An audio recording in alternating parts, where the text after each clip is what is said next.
Could I welcome on stage Waleed, photographer, author, NFT Mowjood project.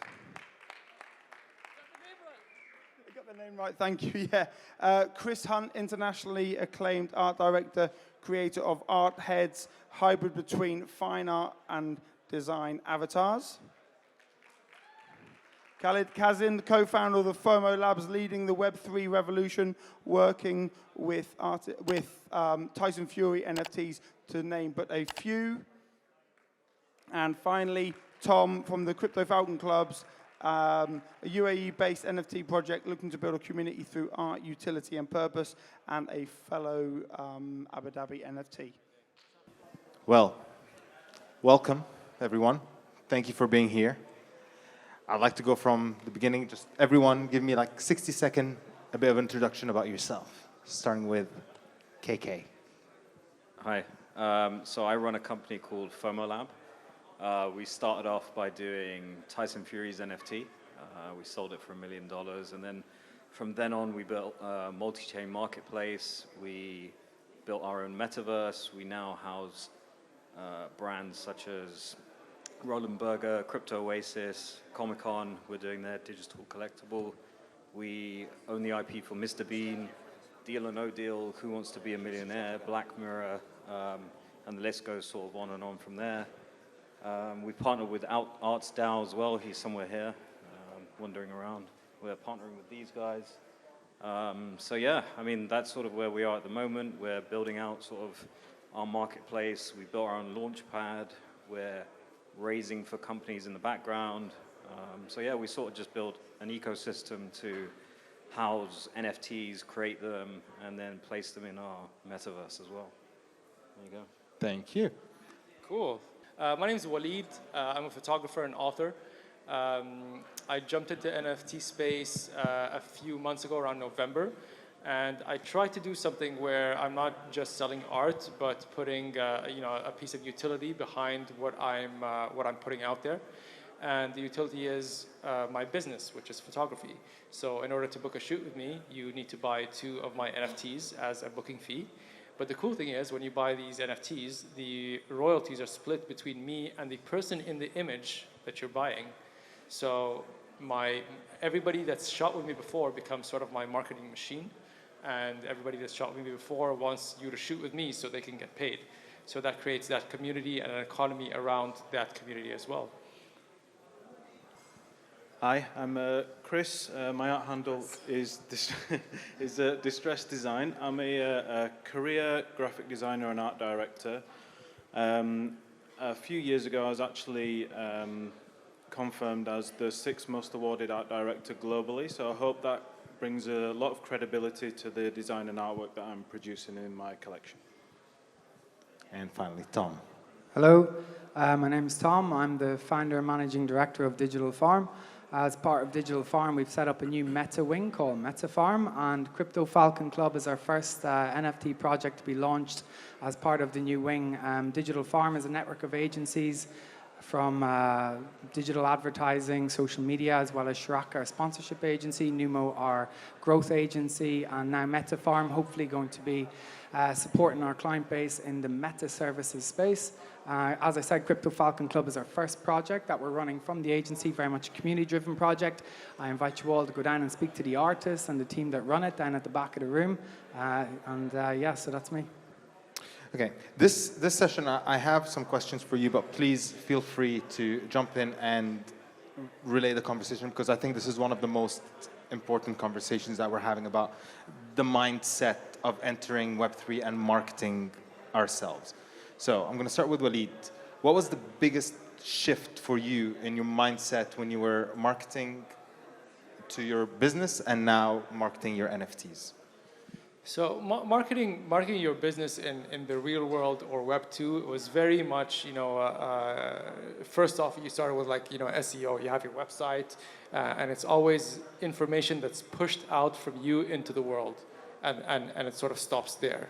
And whoever finds it kind of contacts you to do whatever business you want to do with them.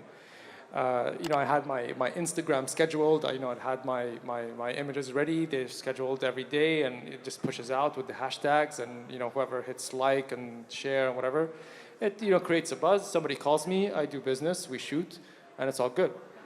But in the Web3 space, it was completely different, and I had to switch my perspective.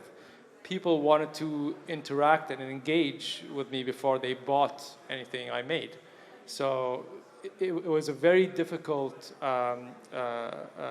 transition period for me in order to be in Twitter Spaces, to talk to the people, to talk to whoever wants to ask me questions and interact with the community. And the other piece of it was supporting everybody else in their journey. With Instagram and Web2, you could get away with not doing that. You could just put out a good product that people wanted to use or buy, or good art or whatever, and people would contact you or engage with you. But in Web3, if you're not supporting everybody else around you and lifting the whole community up with you, nobody's going to interact with you. So Web2 was one direction. Web3 is you need to give and take. You need to give time to the people that are buying. Yes. Yeah. Okay. Chris, we're going to go into a little bit about your art and the community that you're building around your art. Tell me a little bit more.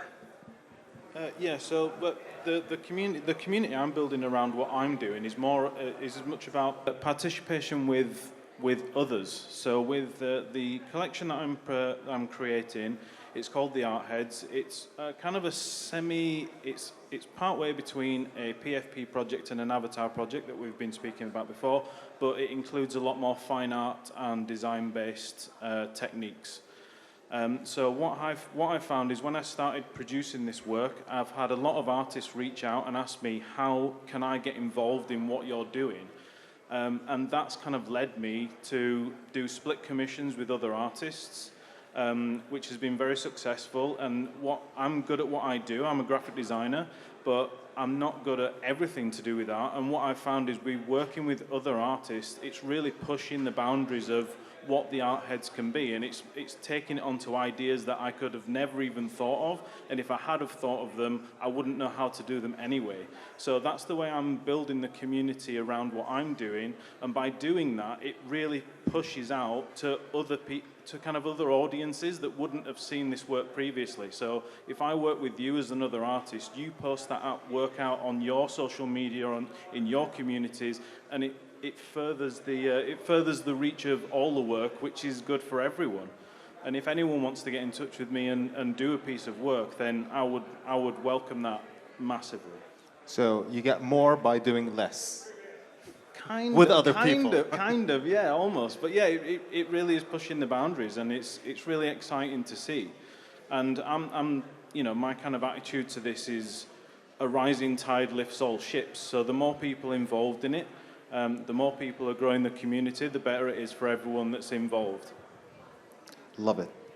Khalid, can we talk a little bit about FOMO Lab and your community? How do you engage with your community? So obviously when we first started, it was with that Tyson Fury piece, and that's sort of what started the business. And then, people started coming to us and saying, let's build your project. And from there, we had to build out our Telegram, we had to build out our Twitter.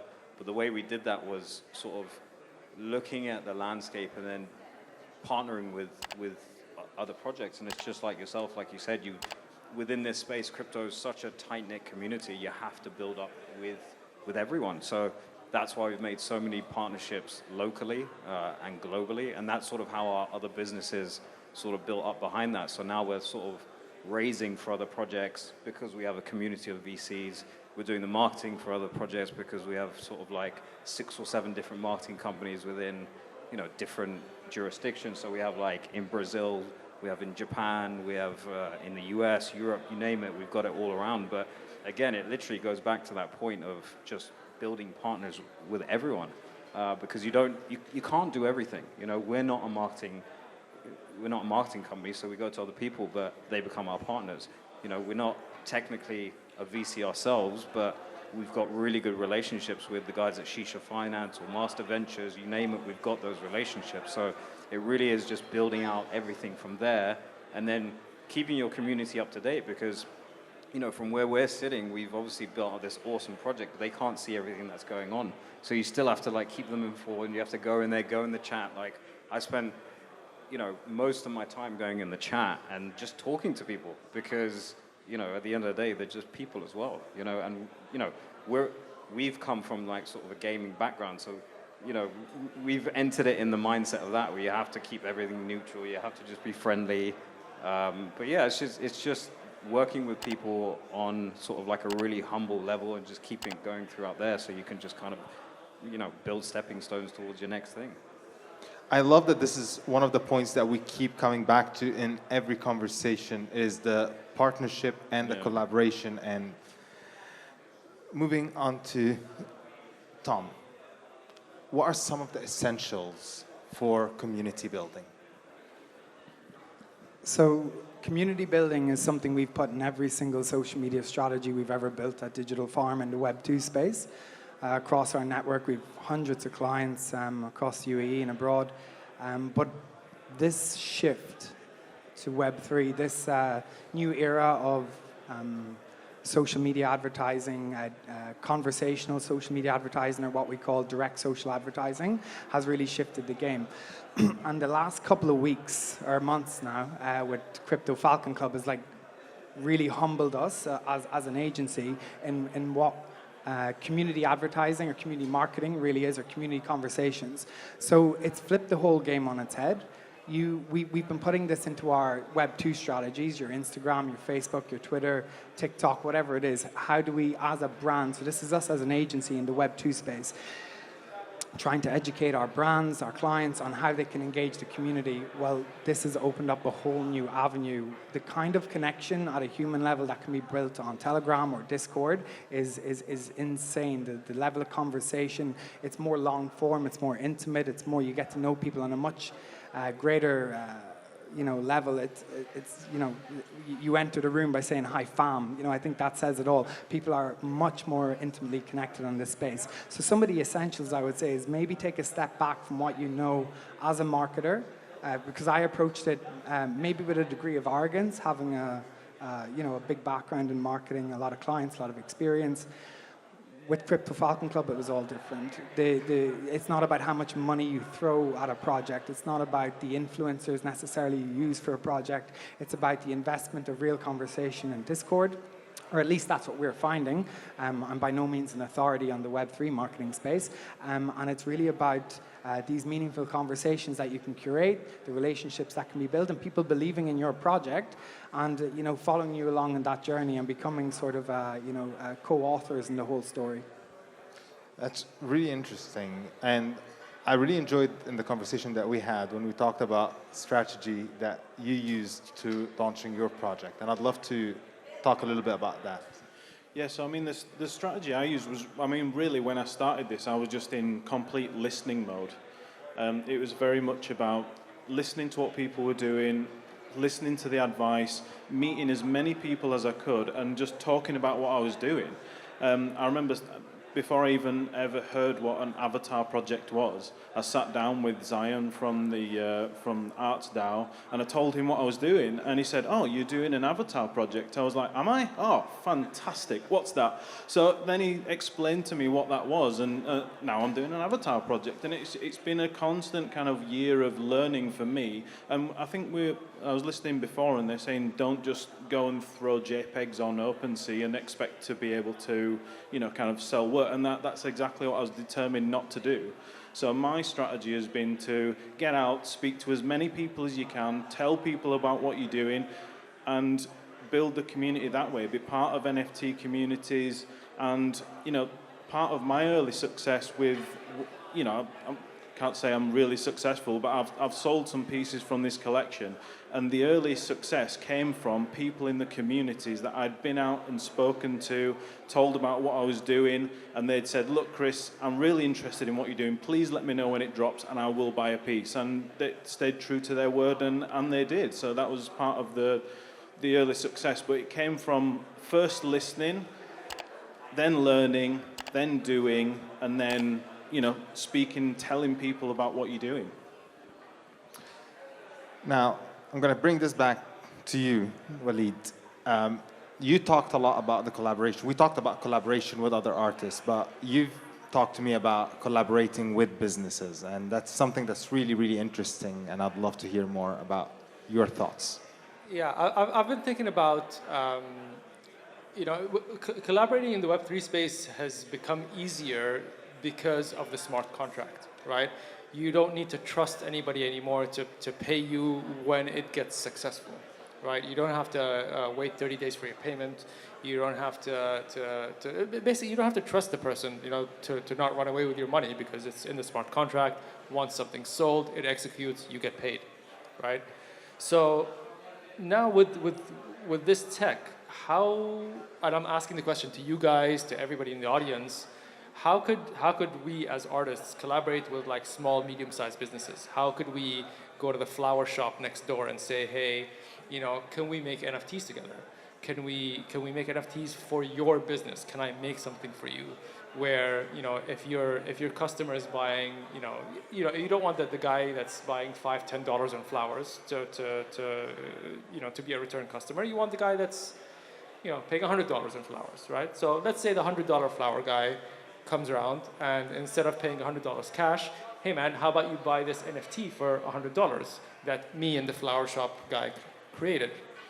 And when he buys that, I get 10%, and the person that bought it gets a 10% discount every time he comes back to the flower shop. So it's just like a discount voucher that me and the flower shop guy collaborated on, and then every time he wants to use it, that's fine, but when he moves away to a different city and he doesn't go to the same flower shop anymore, he can sell that voucher, and I get 5% or 10%.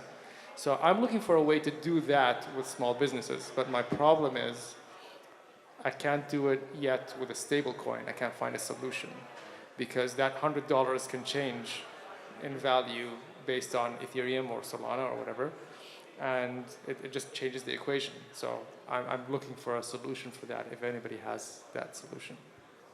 That's really interesting also because just the thought process and mindset as well of a business building their community, because a lot of the shops already have their community. It's just not officially their community. You're returning customers, but that just makes it kind of official. Exactly, yeah. Almost, and incentivizes the person behind it, like the artist behind it, to also collaborate with the business as well to retain their customer by providing good art. I think collaborations just come as part of the utility side of things as well, just at a less technical level. Even for us, in order, like, we go back to the whole marketing and Web3, collaborations is one of the most effective forms of marketing because you're tapping into another brand or another individual or another artist community. So for example, with us, we've just collaborated with a watch brand in the UK. We're going to have 100 pieces with our logo on it, $50,000 worth of merch to be dropped to certain holders. That is going to open up marketing from our avenue through a collaboration to there. And that's their little way as a conservative, small company entering into the meta space as well without actually going full depth committed into it. I want to actually come to Khalil, and a new artist coming into the space, and he's got his art sorted, but now he wants to start building a community. Where does he start with his thought process? So that's a difficult one as well, because if you look at sort of the NFT market space at the moment, you really only have a few platforms, and it's so hard to get lost within those, and it's a shame.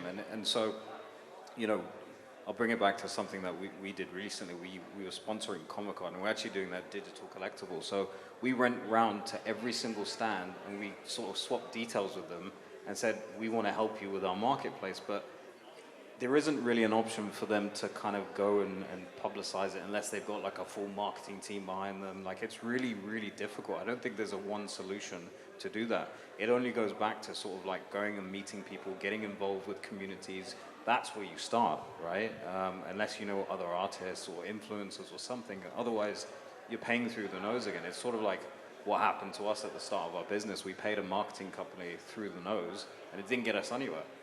So I don't think it necessarily even works like that, but I think the easiest way to start doing that is literally just, it goes back to just talking to people, you know, going to the events, have a handshake with someone, talk to them about your project. Like, I'll speak to all of these guys after this, and maybe there's business to be done, but at least it's a stepping stone in the right direction. So even though you have all these, you know, you have the metaverse, you have everything online now, you still need that element of physical kind of working with people. You have to have it. So even though I'm building all these things in the background, you still need to meet people. So that is literally like step one, you know. Go and speak to Danosh from Arts DAO. Like, he's a gateway to sort of getting you into everything. Go and speak to Crypto Oasis. You know, there's so many outlets within the UAE now, or Dubai even, that you can just go and speak to people.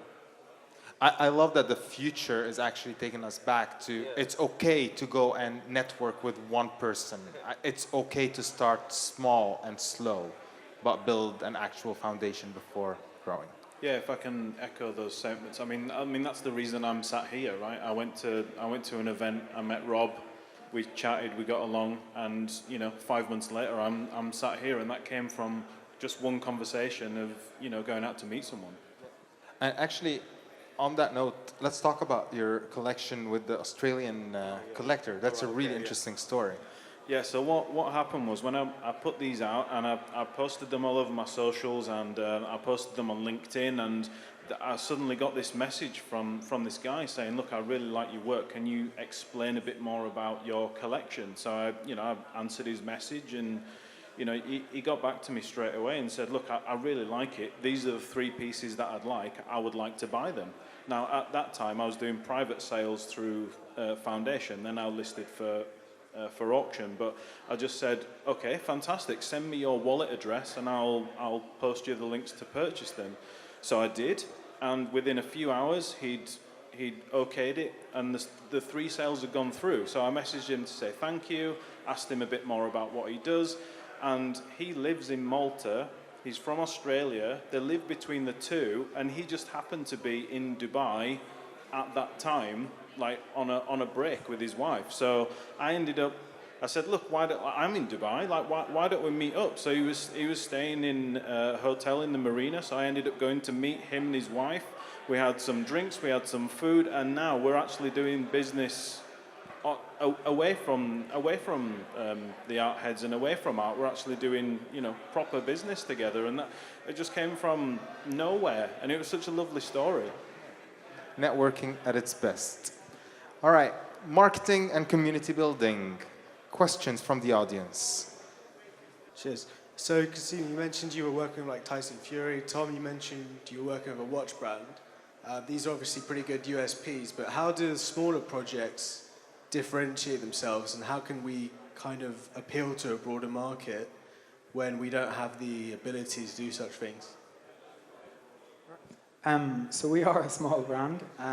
We're definitely not, you know, Bored Apes or anything up here, but it's true graft. It was true. We saw, so how this all came about, the watch that MBZ wears happens to be a military watch in the UK. We reached out to the watch company, DM on Instagram, got chatting, had some synergies, ended up doing a $50,000 deal of custom watches with them because they want to enter the UAE market in a stronger way. So it's not about being a big brand with a huge network and having a lot of money. It's about, you know, going back to the basics, direct messages, connecting on whatever channel you can connect with them on.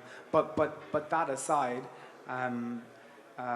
in terms of, you know, other avenues for smaller projects to reach out, I think, you know, I was at a marketing conference in France a few years ago, and the whole theme of the event was, you know, marketing with purpose. I think if a brand or an NFT project, any brand campaign sticks true to the purpose that is behind it, eventually that will become contagious. People will get behind the mission statement. So for a smaller NFT project, which, you know, I'm involved in 1 or 2 other smaller ones aside from MetaFarm, what we're really trying to drive there is the mission statement behind it, whether that's a charitable, humanitarian, CSR cause, and eventually there's going to be enough people that share those values with you to get behind the purpose and help you bring it forward.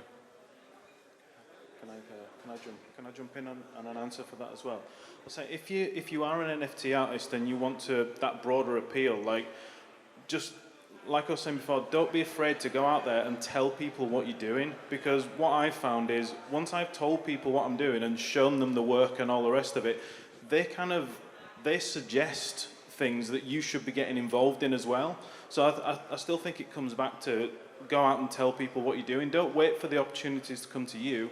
Go and tell people what you're doing. And like I say, that, you know, I told someone what I was doing, and he happens to be the corporate head of British fencing, and he went away and sorted it out with his bosses for me to be the official artist for Great British Fencing leading up to the next Olympic Games. And that came from me just telling him what I was doing, and he went away and did the stuff for you. So don't be afraid to tell people what you're doing, and they'll probably come up with some avenues for you. I'm just going to echo this. The reason I am here is because I went and spoke with the guys and said, hey, we can do this. And the conversation just like, oh, yeah, we can. So definitely go have conversations. Thank you. Firstly, thank you very much for being here. It's interesting to hear what you have to say and all the projects that you're doing. The title for this is Web3 Community Building, but I'd like to ask you about community sustaining. So once you've built that community, how can you keep it going? How can you keep the momentum, the enthusiasm, and the commitment it needs going on and on? So that's a huge challenge. We launched our project about less than a month ago, and this is purely from the Crypto Falcon Club perspective, not any client work. One thing we saw was, you know, and one of the questions we continually ask ourselves, did we launch the marketing avenues, particularly the Discord, where you really have to nurture that community, you really have to keep them engaged, and it's almost like entertaining and feeding people the sort of conversation pieces that keeps the buzz going. Eventually, we just got comfortable with the moments of silence, and it's like, this is okay. We as a project are still in an organic phase. We're still figuring it out ourselves, but what we do have is a number of announcements, a number of collaborations, a number of new art pieces. We invite the community to feed into the art direction. All of our art is it's done custom, so it's easy for us to say, listen, what do you think the next Falcon should be? We put polls out there. So we've built a small communication strategy, and to be very honest, we've also built a small conversation strategy within the community we have to make sure these conversations are sparked on a more regular basis. But it is a huge struggle, and it's something we have sort of like gone back and forth with occasionally, but I think you have to just let it ride. You can't get too strategic with it. It's all natural, it's conversation, and if it's meant to be, it will be. Yeah, just from my side, so it depends on the project as well. So with us, because we have so many moving parts within the business, they just want to see you doing stuff. So like, you know, every week we're doing AMAs, every week we're sort of bringing new partnerships, but it's actually just us going in the chat and talking to a lot of people. They don't want to see you like, I think with crypto, and I think with, you know, this whole industry now, you know, with the traditional markets, there used to be this wall between marketing and people. Now you've got sort of them in the chat with you, and they can see you. They can go on the Telegram chat and they can see when you're online. So they want to just hear from you. And that's what we try and do. Like every day we'll go and say, hey guys, how you doing? And it's literally just that. Every day for the last year, I've been doing that. Same with all the other co-founders, but it's also sort of, you know, gauging what products you're bringing out. So with the Tyson Fury thing, it was great, a lot of publicity, but really it's got no utility. So every single project that we're trying to work on now has to bring utility to them. It has to kind of build up sort of, you know, what they've invested in, because without them, you know, we wouldn't have a company. So again, it just goes back to utility. What are you doing next on your project? Is it really going to benefit us? Is it going to benefit the company? Is it going to be here in 6 months? So as the owner of the project, you have to think like 6 months ahead, 6 months to, you know, 12 months ahead. And even when we're talking about the metaverse, like, you know, is it going to be the same in 3 months, 6 months, 12 months? No, it's not. Our marketplace, it's ever changing. Did we plan on it being multi-chain? No, we had to kind of implement that in. So even with the projects we're working with now and the investors that we're bringing in, we have to make sure that they're kind of bringing the strategy to push our project into a different market. Like, there's so many things that you have to look at. But again, it goes back to the project, what you're doing, who's involved with it, what you're, you know, what team members you've got in it. We've had to hire sort of, you know, moderators, and it's expensive. So now you've got like other costs coming in. But again, you just have to keep it moving. You keep it with the flow. You keep going as best as you can. So yeah. One of the things as well, I mean, I'm not sure what project you've got, but I've always been, I had a soft spot for like real world stuff, right? And that's really why, you know, we hooked up with Abu Crypto and did this. And, you know, one of the things I was trying to do is to not have me as the owner of the project always be the person to engage. You know, I wanted the people that are part of this project to engage with each other. And not just with each other, but to bring them other projects to engage with as well. So, you know, finding projects that are similar to yours, that share the same values, whether it's in real life or online or, you know, whatever it is, finding these similar projects and partnering up with them and doing stuff with them and bringing both your community and their community together also gives your community something to do and educate themselves and learn about something new and keeps your project value up, I would say.